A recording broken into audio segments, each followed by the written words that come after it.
Hello, and welcome to iPolitics Live. I'm Heather Bakken, publisher of iPolitics. iPolitics is Canada's only digital native news platform that covers politics, policy, and the business of government. At iPolitics Live, our goal is to shed light on policy issues with a nonpartisan lens through discussions that are both informative and engaging. We're delighted to have you join us for today's event, Strategic Partners for a Sustainable Recovery Post-Pandemic. But while we are on a virtual platform, I would like to acknowledge the rights of the Indigenous peoples to the land each one of us is on. For iPolitics, it's the Algonquin. Anishinaabe are the original inhabitants of the territory where our office is located, just 2 blocks from Parliament Hill, and just downstream on the Ottawa River from one of the most sacred places for Indigenous peoples, in an area also known as the Algonquins of Ontario settlement area. Negotiations are currently underway for a modern-day treaty that covers 36,000 kilometers in eastern Ontario. Miigwech. Before we start, a few housekeeping notes. If your internet quality is poor, click the switch stream button to be broadcasting at a lower bandwidth. You'll still be able to hear the discussion. If you're having any other technical issues, please hit the request help button and a response will be sent to the email you used to register for today's event. And to ask a question, the engagement part in the Q&A, simply click on the questions tab and submit your question. You can do that at any time during the discussion, and we will get to as many questions as we can. And after the Q&A, there will be a draw for 2 one-year subscriptions to iPolitics, so stay tuned for that. Full recovery from the global pandemic hinges on our collective willingness to pull together. In a few moments, you will be virtually sitting next to the top diplomats from the European Union and Canada. They will share a vision for the path forward during an armchair discussion moderated by the Toronto Star's Heather Scoffield. The European Union and Canada have long been connected as trading partners, allies, and family.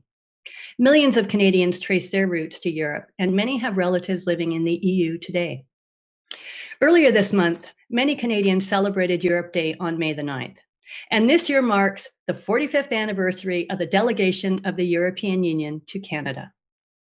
Many of our people and much of our policy is interconnected with the EU and vice versa. So without further ado, I would like to introduce your moderator for the event. Heather Scoffield is an economics columnist and the Ottawa bureau chief for the Toronto Star. Heather's a journalistic powerhouse. You're probably familiar to many of you in Canada. She previously worked at the Canadian Press as a social policy reporter and as their Ottawa bureau chief. And she worked at the Globe and Mail, where she covered economics, fiscal policy, and monetary policy for the Report on Business. Heather is also armed with a Master's of Journalism from Western, we share that alma mater, and a Bachelor of Arts on International Studies from York University. I can't think of anyone better suited to moderate today's discussion. Over to you, Heather. Thanks, Heather. I'm very much looking forward to sharing the stage with some very accomplished women. It's all women here today, which is quite something to just note in international relations. We are going to hear from Ambassador Melita Gabrič, who is the ambassador of the European Union to Canada. She is new to the role. She became the ambassador on February 1st, and before that was the ambassador of Slovenia in Canada, where she was in that position since 2018. She's been working in multilateral and bilateral affairs especially focusing on human rights over the course of her career. She was the Consul General of Slovenia in New York from 2009 to 2012, and has worked within the Slovenian Foreign Ministry on human rights, interfaith dialogue, and diplomacy in general. After that, we'll hear a few words directly from her before we get to Q&A, and after that, we'll hear from Ambassador Ailish Campbell, who is also fairly new to her job. She became Canada's ambassador to the European Union just a few months ago in October, and that she came off of 3 years as the Chief Trade Commissioner in Canada, where she was overseeing a team of 400 people, an international team of 900 trade commissioners, so a giant reach across the globe to keep our trade flowing back and forth with all the other countries. Before that, she was General Director of Finance Canada, where she was responsible for budget policy in areas around innovation and defense. And she's also spent some time in the private sector at Business Council Canada, where she led CEO engagement, especially in Asia. She's also been involved as a trade negotiator in the past and has spent many years in the public service. So first of all, let's turn to Ambassador Gabrič, just to set the stage a little bit for us. I'll just note that, with the two of you new to your jobs at a very poignant time in international relations. We're dealing with a pandemic. We're dealing with a new power structure in the United States, and that has got everything churning. And so I think this conversation comes at a very opportune time. So over to you, Ambassador Gabrič. Yes, thank you so much, Heather. Good morning and good day to everyone.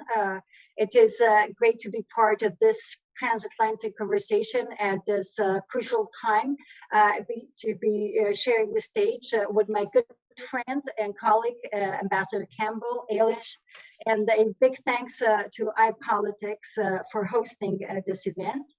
Yes, indeed, as you mentioned, all-female panel. I feel privileged to be part of this distinguished all-female panel.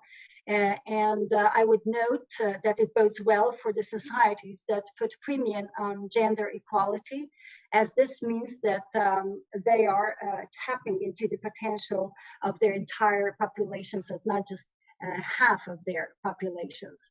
Having said that, and with the caveat that there is always room for improvement, even in more normal times, I would say that in these challenging COVID times, when the pandemic has disproportionately affected women in all kinds of ways, we must make sure that we put women front and center of our efforts to rebuild and to rebuild in a way that is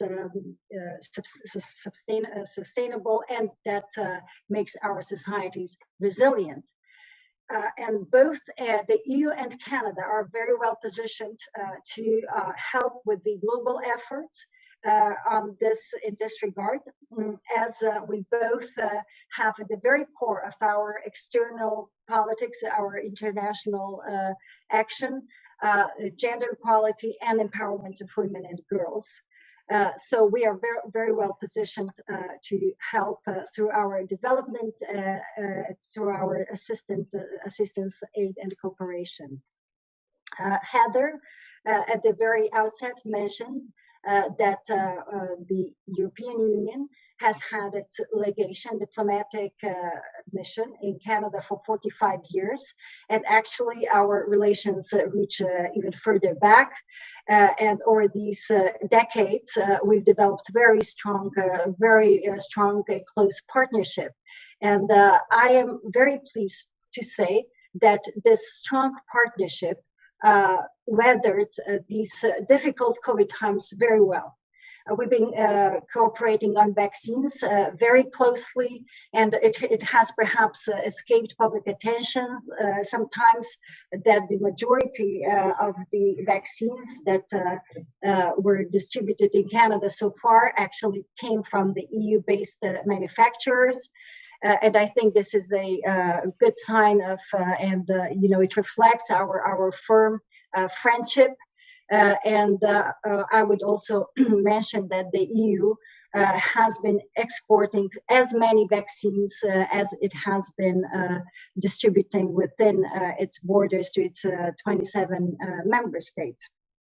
We are very pleased with our cooperation within, the global efforts to ensure that lower level income countries have access to vaccines, to tests, to treatments, and I am absolutely confident that as such a closely allied and aligned partners, we will do very well together on the way to recovery. And we have trade that's going on and that is increasing. The volumes have been increasing over the last years. And of course also our technological cooperation, our innovation cooperation, our cooperation in alignment of regulations. All these are important areas where we have very close cooperation, and I think this cooperation bodes very well for our jointly venturing on the road to recovery. Okay, thank you for that introduction. And Ambassador Campbell, do you have some thoughts to set off the conversation for us? Sure, I'd be happy to. Heather, first of all, the most important question, can you hear me? Yes. Okay, good. Okay. Always good to do a sound check because I'm joining you from my home office here in Brussels, Belgium. And you never really know where in the world people are joining you from now. And I think that's really exciting. The pandemic has been obviously a social crisis, an economic crisis, and Ambassador Gabrič talked about essentially the she-cession, the impact, the disproportionate impact of this time on women. I can't agree more. But it's also introduced, I think, a wider use of these digital tools. So it's great to be joining you from Belgium.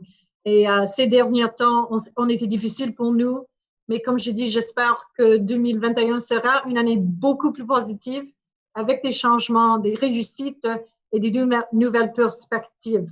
New perspectives on our relationship that, of course, 2 new ambassadors can help bring to the relationship. And I want to thank Ambassador Gabrič, her entire team, of course, you, Heather, and the iPolitics team, as well as my own group here in Brussels for making sure that this happened today. And congratulations, Melita, Ambassador Gabrič, on your 45th anniversary this year. Canada and the EU are, of course, united by shared values, and I'll look forward to discussing those more in conversation with Heather, and a commitment to democracy, multilateralism, rights, and freedoms. And since the start of the pandemic, we have been cooperating closely, but our strong ties, of course, go back even further. And I think our relationship, and others on this call can, of course, correct me if I'm wrong, but I believe it's the oldest formal relationship the EU has with any industrialized country, dating back to the 1950s. And when you become an ambassador here in Brussels, you go through quite a bit of training and background on what is the European Union, and I hope we can talk about that. You know, of course, a group of 27 strong, vibrant, dynamic member states. And you get taught that the very first entity that started this cooperation was the European Coal and Steel Community back in the 50s. But I kind of like to run the movie a little bit further back. And of course, I think this whole project begins with peace. And Canada, of course, was dedicated to achieving peace in Europe. Hundreds of thousands of Canadians died. My own grandfather fought in the Second World War proudly as a Canadian. And I think that commitment to peace, freedom, and community in Europe is something that we've continued to take forward in our more formal relationships that stand on these strong people-to-people ties.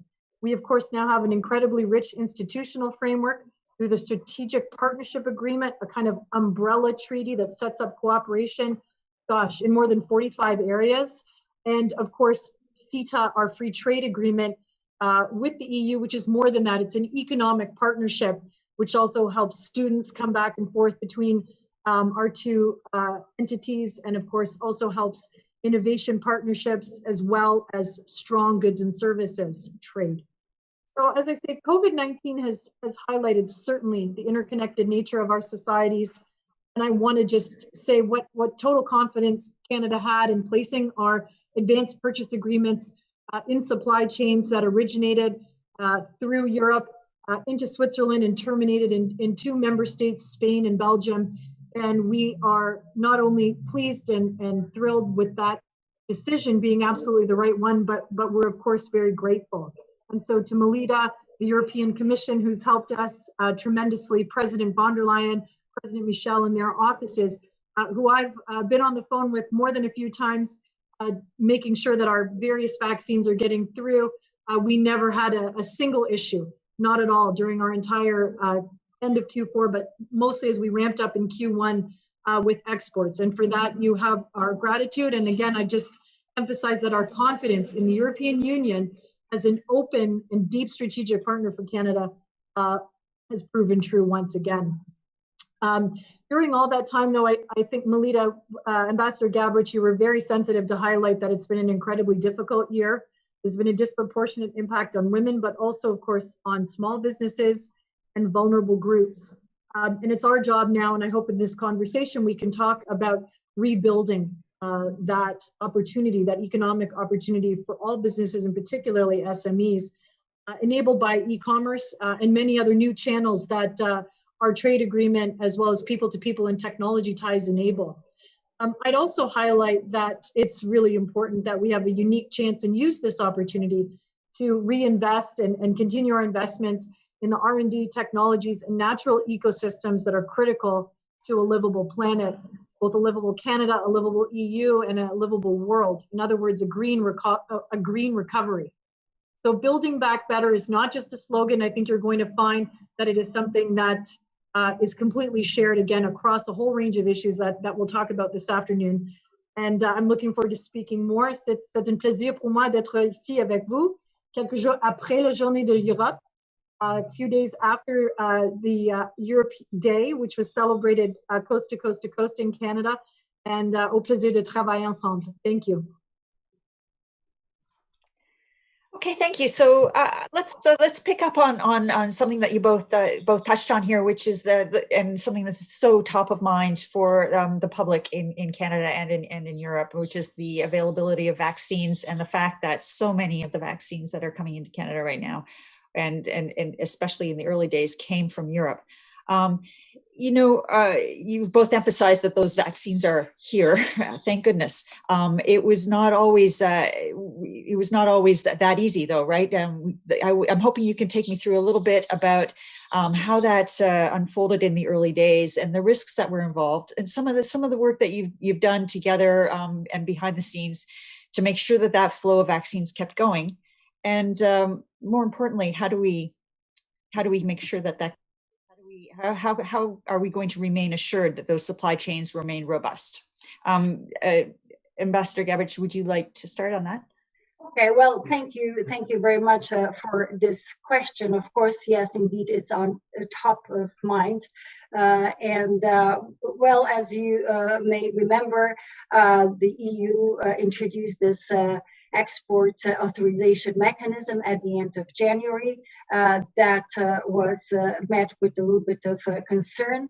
But as time went on, it became clear that the mechanism was really put in place solely in order to instill some transparency on the exports. And I believe around 700 or so requests were made under this authorization mechanism so far, and only one was not granted. So the mechanism has been going well. The exports are continuing. And as I mentioned before, and I think this is a very important point to make, is that all along the European Union has been exporting vaccines made by manufacturers in the EU. Of course, the lines of production are complex. They include many countries, but let's say the countries from which the vaccines were exported to Canada and other countries, actually to 90 countries of the world in total. So this has been going smoothly.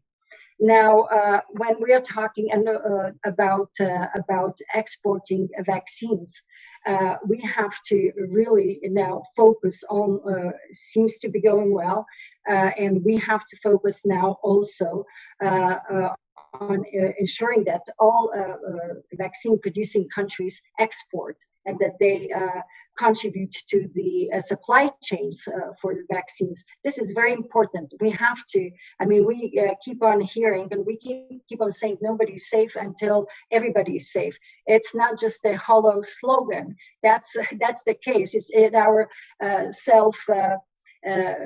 say, enlightened self-interest to provide as many vaccines as we can, also to lower income countries. And we've been working with Canada on this through the COVAX facility, through supporting WHO and other international initiatives. So one thing that I would also emphasize is that we need to ramp up global production, global manufacturing. And here, the European Commission actually is starting with some projects to help start production, local manufacturing capacity in the southern part of Africa. That's one avenue that we have to work on, because obviously, regardless of how vaccine patents or can be actually used, the EU is very much open to discussing different possibilities here. The thing is that we need to have a physical capacity to produce vaccines for everybody in this world. And of course, we've been, as I said, working together and supporting also financially these international efforts. And another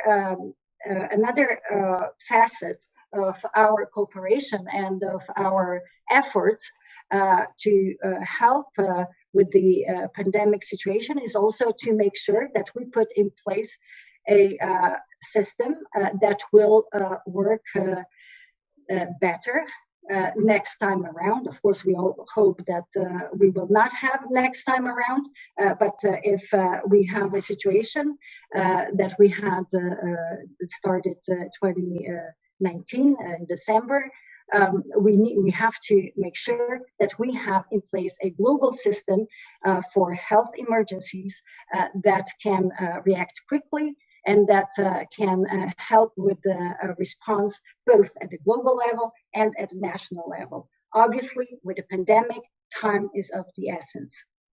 And one last point I would like to make is that we also have to work on developing and authorizing therapeutics, medicines that help mitigate the crisis, or they can also let's say, mitigate the severeness of the illness, but also to cure the so-called long COVID. Okay, thanks for that. So Ambassador Campbell, there has been a success in bringing in the vaccine from Europe, but it's been a lot of very hard work, and it looks like everybody's been very successful at making that happen. But can we assume that it's on autopilot right now, that everything is locked down, secure, that will happen without having to continually advocate for those supplies going forward? Yeah, Heather, I think that is the key question. It has had, I think, no interruption as we talked about, but maybe I could just take you back, because I think your question was, when this all started, what was our reaction? And I just want to say 4 things. And the first is business loves predictability, and so do governments. So we knew that we had a great trade agreement with the EU, and we also knew at the time that the US had invoked various pieces of US legislation, and unfortunately at that time was unable to export to us. And other suppliers either didn't have the supply or had limited amounts of supply. So it was a big bet, but I want to emphasize that it was a big bet on multiple vaccines. And we're seeing the fruits of that incredible procurement plan now. So secondly, the EU is, of course, absolutely within its legal framework to have introduced an export authorization, and it did. That was the moment at which we had to engage to make sure that there would be no disruptions, and there's been 0 disruptions. And the background here, which I think for Canadians is really important, is to understand that at the time there really were very significant shortfalls in a particular contract around AstraZeneca, delivering not only to the EU, but around the world. And that made the piece of transparency and information and making sure that everyone had in real time where all the vaccines were and that they were aligned, as of course was the case for Canada with our purchase agreements, very important. The third thing I'll say is the real test now is when this export authorization is lifted. It's a process. Canada's been more than successful in fulfilling its contracts through it. Autopilot makes it sound really easy, but it's pretty much autopilot. The real test, though, as I say, this is a proportionate, time-limited, additional step that's been notified to the WTO, and we hope that it'll be removed, and we hope it'll be removed when it comes up for renewal shortly. In the meantime, fourth point, and I think Ambassador Gabrič was bang on when she said this, we have to work together on expanding production. Commissioner Thierry Breton is working across the European Union with a number of member states, but also importantly, companies and supply chains. As Ambassador Gabrič knows, it's equivalent to our Minister of ISED, Minister Francois-Philippe Champagne, who on our side is working to expand Canadian production, as well as understand any particular opportunities to also help build out additional capacity for the developing world. And we join absolutely with the European Union. I think as Ambassador Gabrič was saying, it's a real strength that the EU has both been serving its domestic population and exporting to Canada, Israel, Japan, the UAE, many other nations at the same time as it's been serving its own citizens. For that, it has our complete gratitude. But in addition to that, now we're in a new phase that has to be done as quickly as possible in terms of scaling up vaccines for the developing world. And I think you touched on it. This is where the global COVAX facility, Prime Minister Trudeau has announced an additional $375 million is the latest for the Access to COVID-19 Tools Act Accelerator. And that brings our contribution to about $1.3 billion.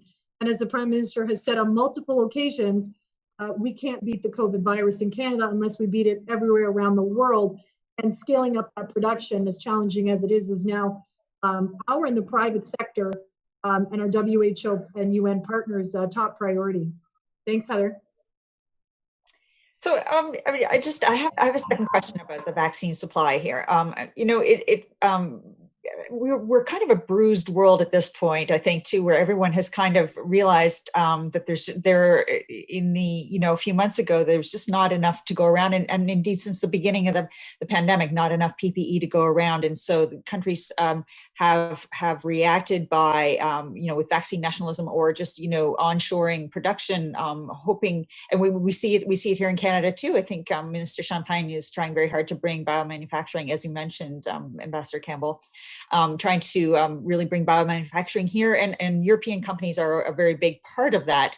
But at the same time, I think both of you mentioned CETA, and obviously it's a huge part of the bilateral relationship. Like, wasn't that supposed to be an efficient way for Canada and the EU to supply each other with everything we need? And can't we rely on that, or do we really need to go this other route of onshoring and bringing manufacturing to here into Canada, even if it's the less efficient choice? Who would like to take that? Well, if I may go, or Ailish, do you want to go first? I don't mind. Please, after you. Go ahead, Ambassador Gabrič. Okay, thank you, Heather. So.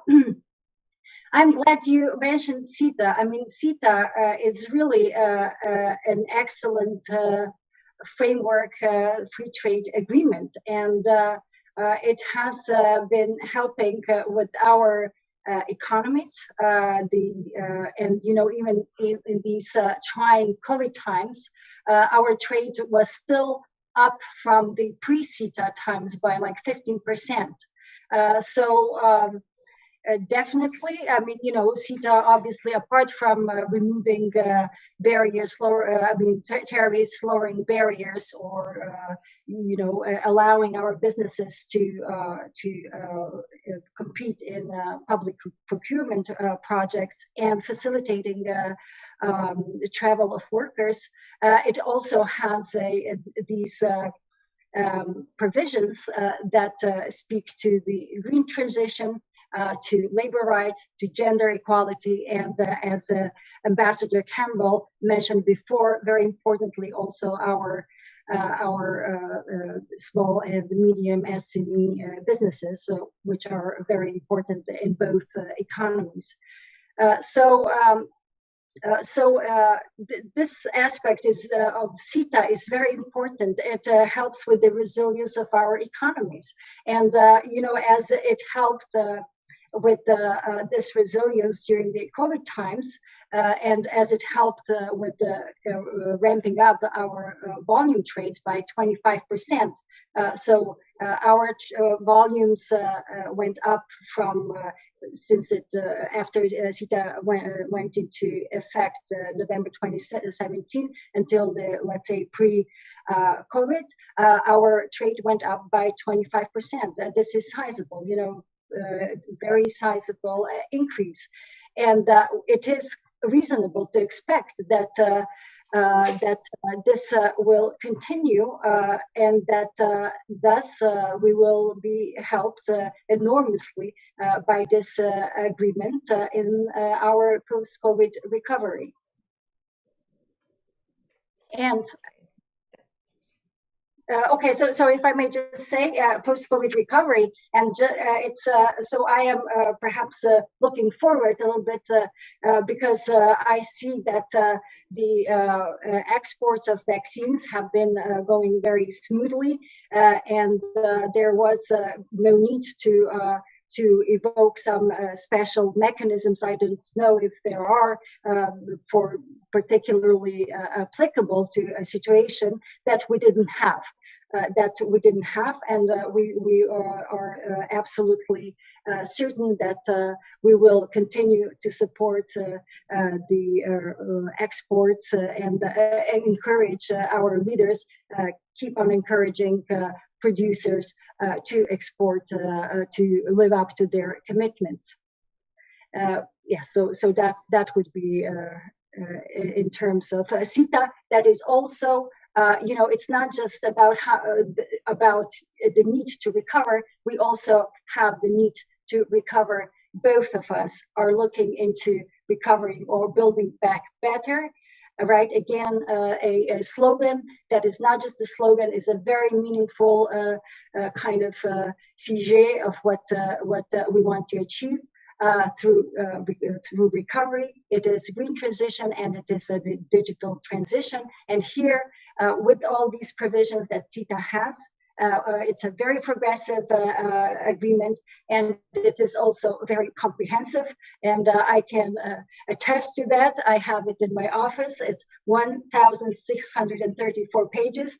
And very importantly, part of this agreement are these provisions that have a obligatory nature, just any other provisions, meaning provisions related to the protection of the environment, to rights of labor rights, to gender equality. And of course, SMEs have been at the front and center when we were negotiating with our partners, with Canada, CETA. SMEs were at front and center, and they are front and center as we are implementing this agreement. Okay, thank you. So, Ambassador Campbell, can you comment a bit just on that? I mean, CETA, why do we also need to go about these onshoring efforts in addition to having CETA, especially if things are seeming to work so well right now in terms of the supply chains back and forth?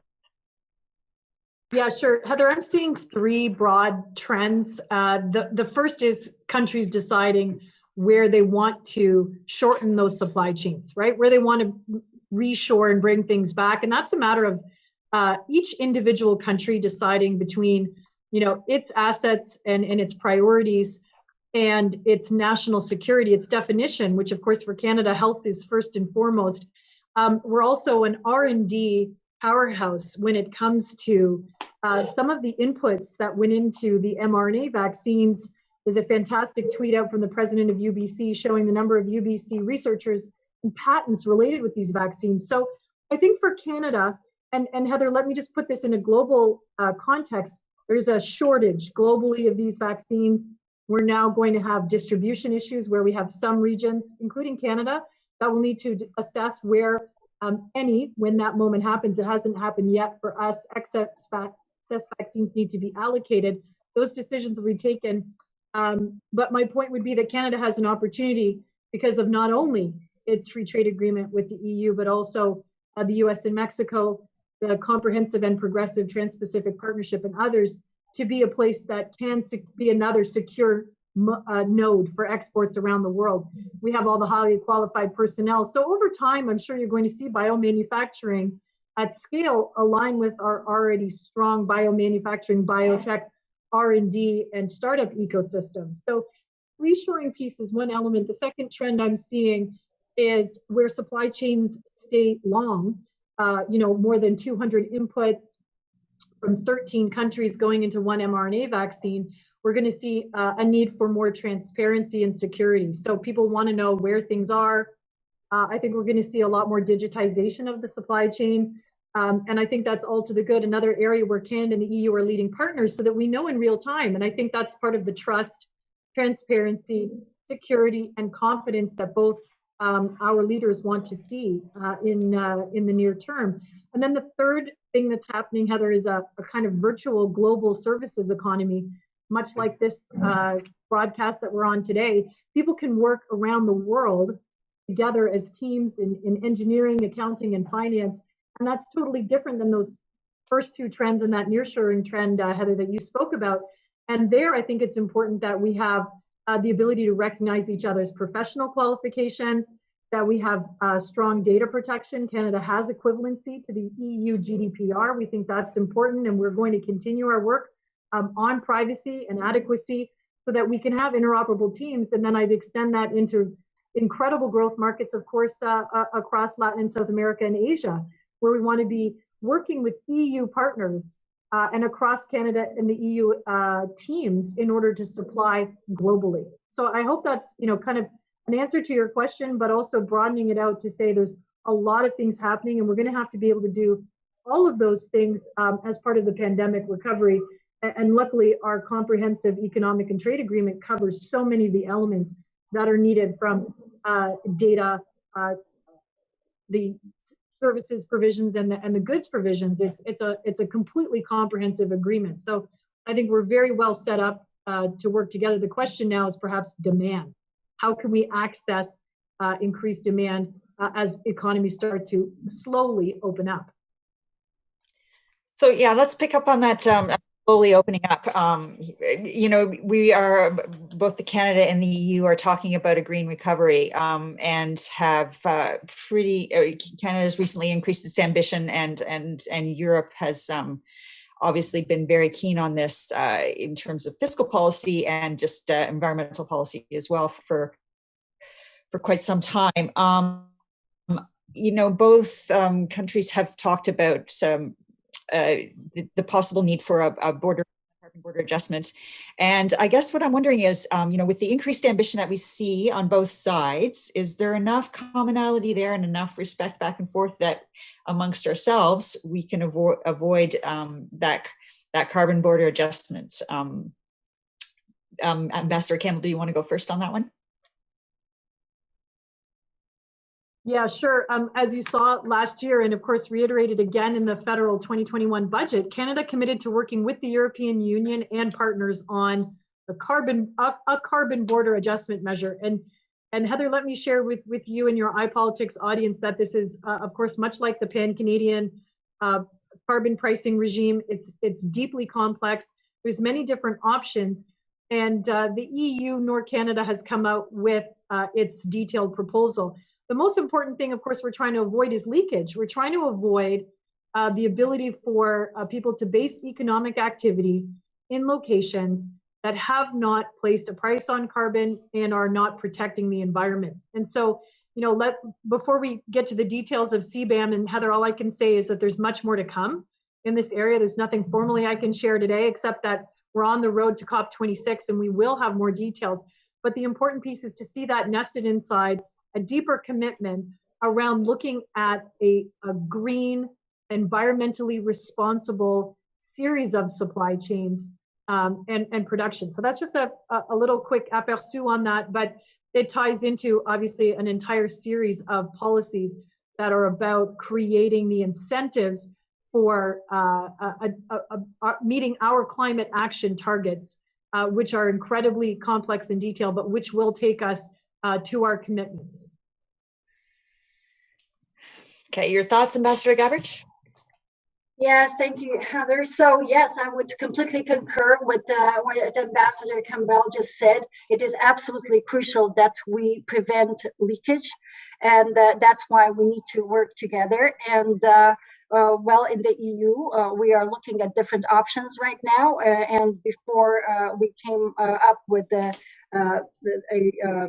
list of options that we are looking into in this regard, we also had this public consultation in which Canada participated, and we are very grateful for its input. And yes, we have to see this CBAM mechanism within the larger picture of our efforts to globalize our commitments, and because as with COVID, also obviously with and in a more long-term frame, the climate change can only be successfully tackled globally. So we are working closely, as Ailish said, also in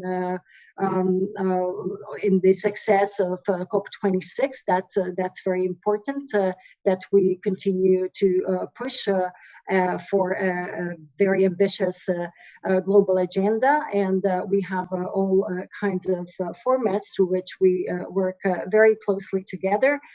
For example, G7, the forthcoming summit, will partly be also focused on how we can engage other partners. And in support of the Paris Agreement goals, and of course G20, UN, and so forth. So I'm hearing very much from both of you. Watch this space.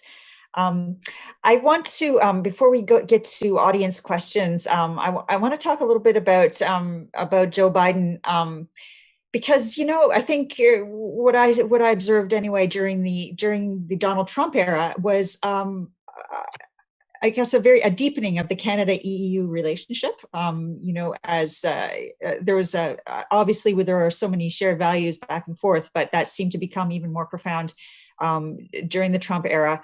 Joe Biden changes that dynamic, I think, changes the whole world's dynamic. And obviously it's in Canada's interest to very much align trade policy, environmental policy, and, the pandemic recovery with the United States. How does the advent of Joe Biden change the relationship? And I actually want to get pretty specific about this.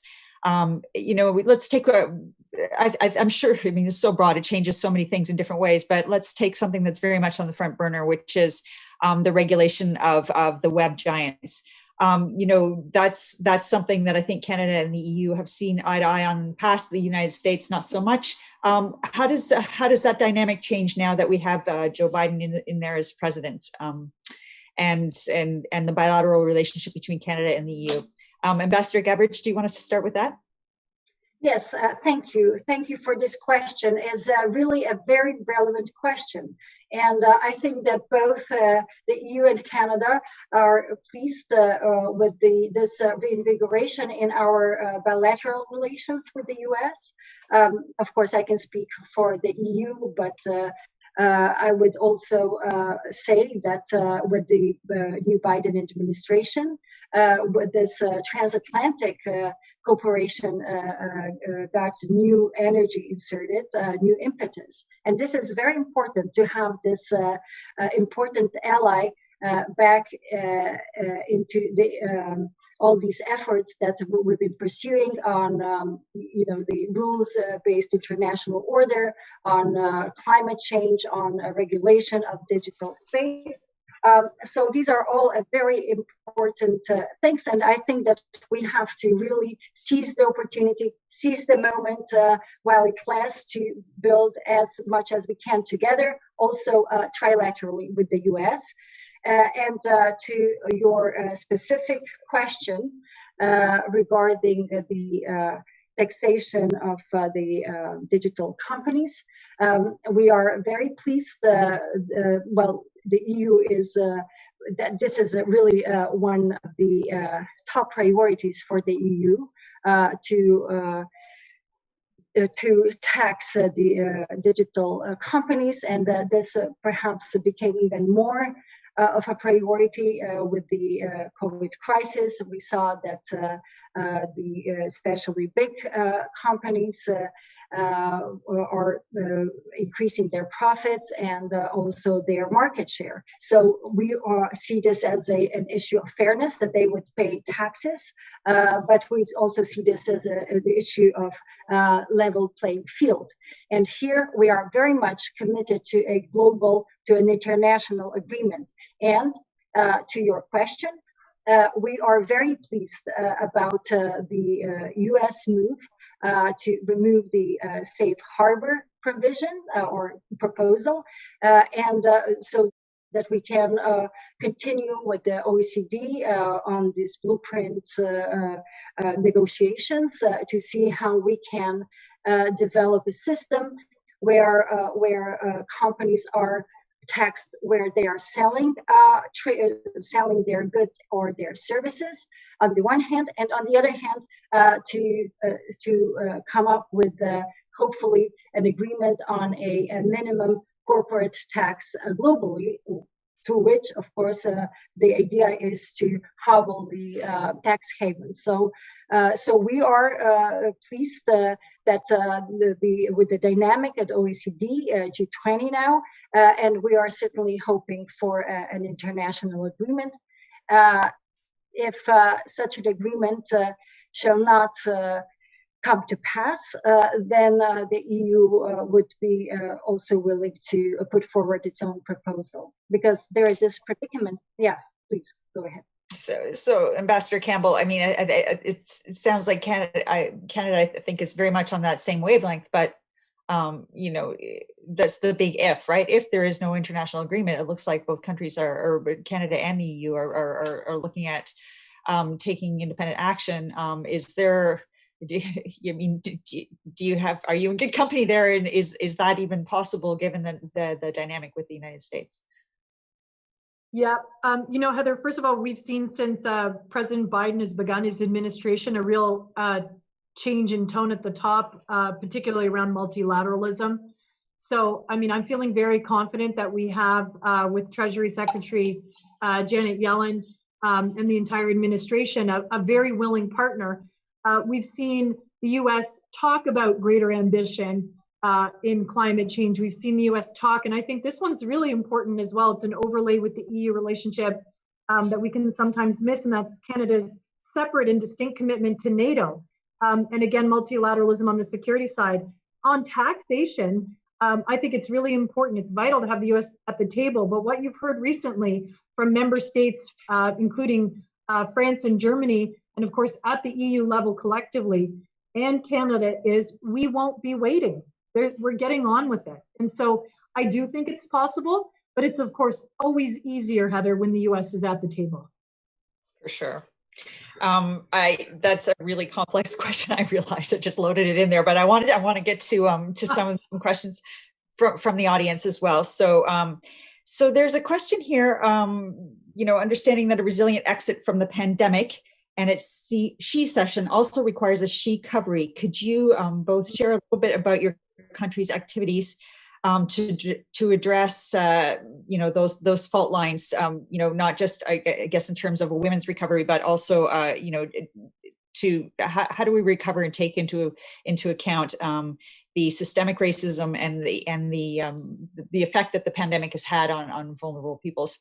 And Ambassador Gabrič, would you like to go first on that? Yes, thank you for this question. I mean, one of the issues that is very much at the forefront of Europe's attention is the increased violence against women.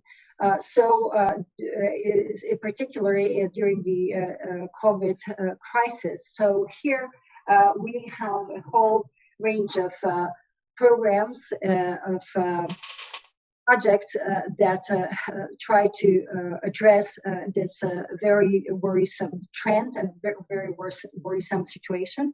And that applies for our action within the union, and also in cooperation with our development partners. This is certainly one of the top issues that we put a lot of emphasis and resources to.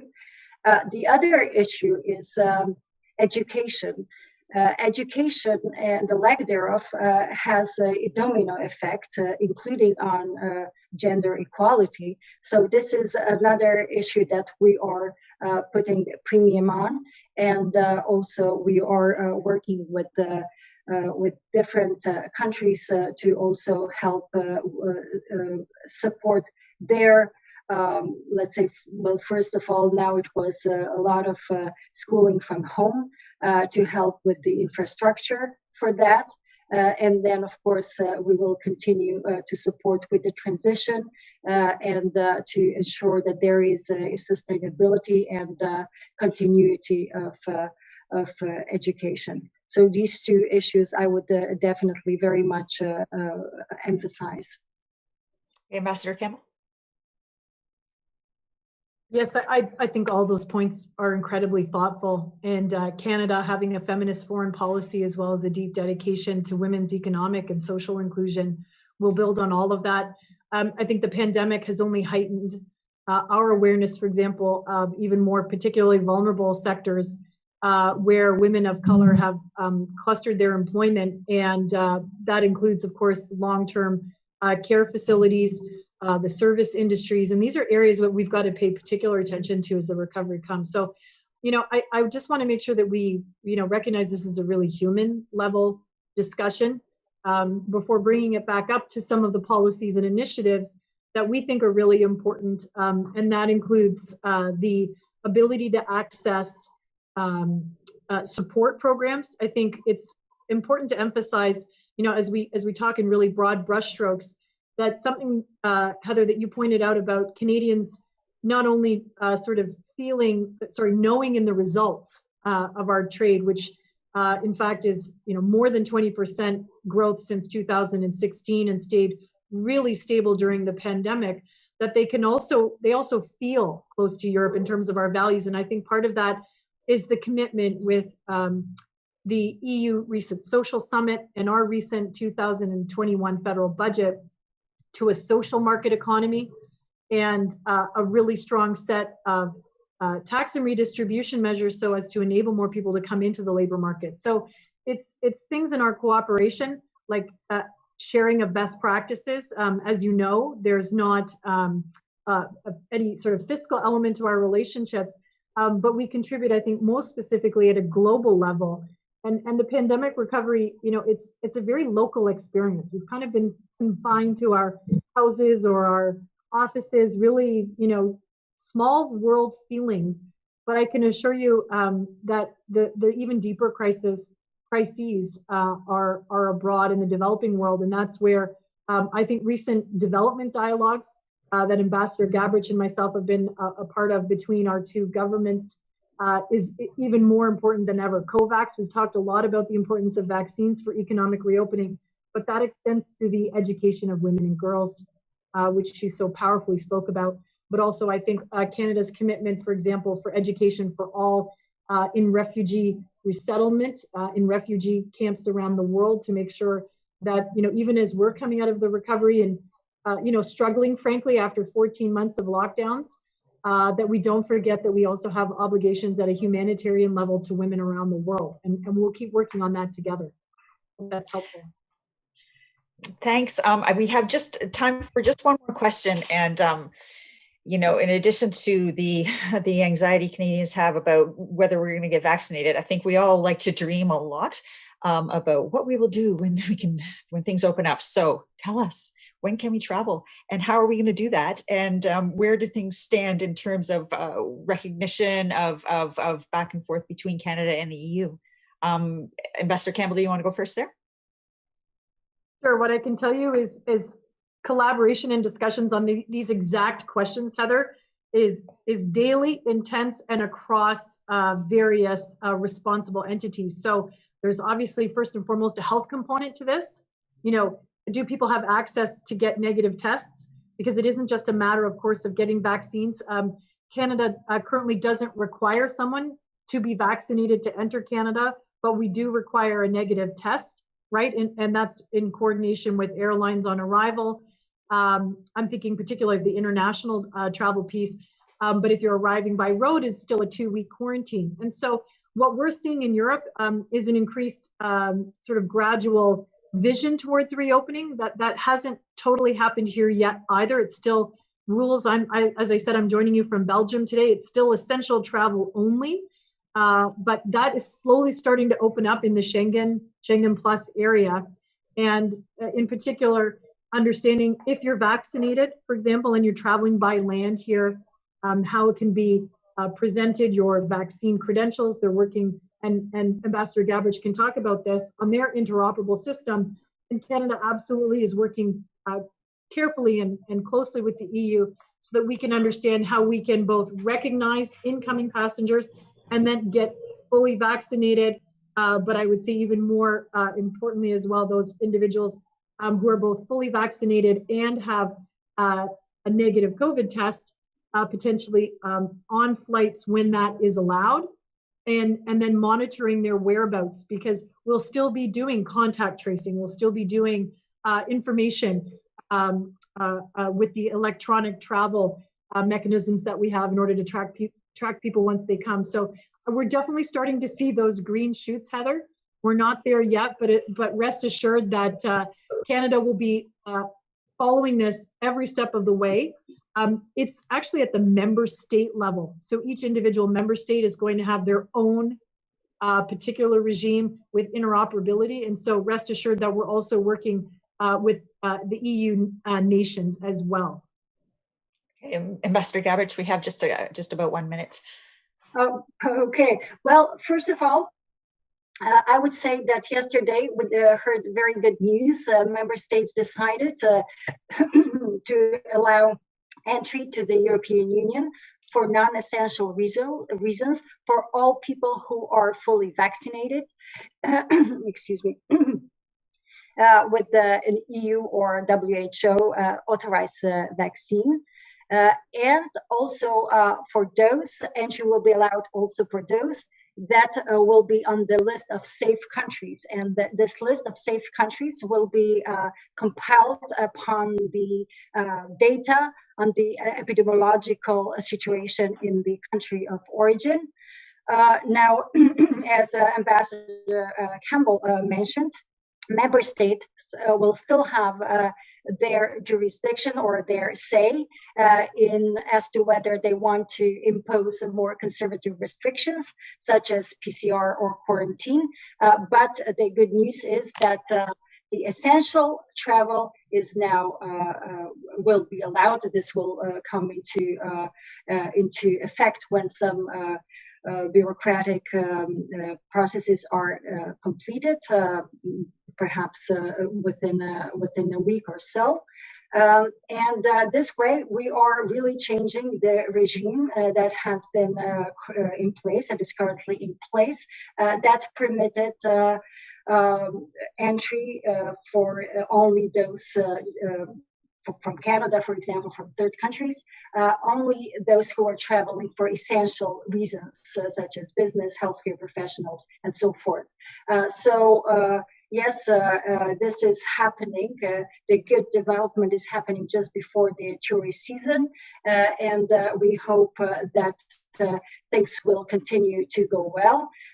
There is this break mechanism just in case, but we are cautiously optimistic about having visitors coming to Europe in a safe way, in a way that allows for safety travel and for the safety of our citizens. Okay, thank you so much to both of you. I have to leave right this second, and I'm going to turn it over to Heather Bakken to wrap things up. Bye-bye. Thank you very much, Heather. Thank you. Everyone, that was the moderator, Heather Schofield, economics columnist and Ottawa bureau chief for the Toronto Star. Heather has another event at the bottom of the hour. But before the rest of us go, Ambassador Gabrič, I'm wondering if you could please pick a number between 1 and 500. 490. Oh, I like it. And Ambassador Campbell, would you please also pick a number between 1 and 500? 339. 339. Okay, well, congratulations to the 498th and 339th registrant for today's event. You have won a free subscription for 1 year to iPolitics. So keep an eye on your email because we'll be sending you one with the details to cash in on that. Thank you very much, both Ambassador Campbell and Ambassador Gabrič, for taking the time to join us today and share your path forward for a post-pandemic recovery, which we are also anxious to see in real time. And thank you to everyone for watching today, for making the time to be with us. This has been a partnered event with a delegation of the European Union to Canada and the mission of Canada to the European Union. It's also been a collaboration between iPolitics and thestar.com. You can watch the video anytime by logging on to ipolitics.ca and clicking on the events tab. We hope you enjoyed the discussion and will join us again. Goodbye. Thank you. Thank you.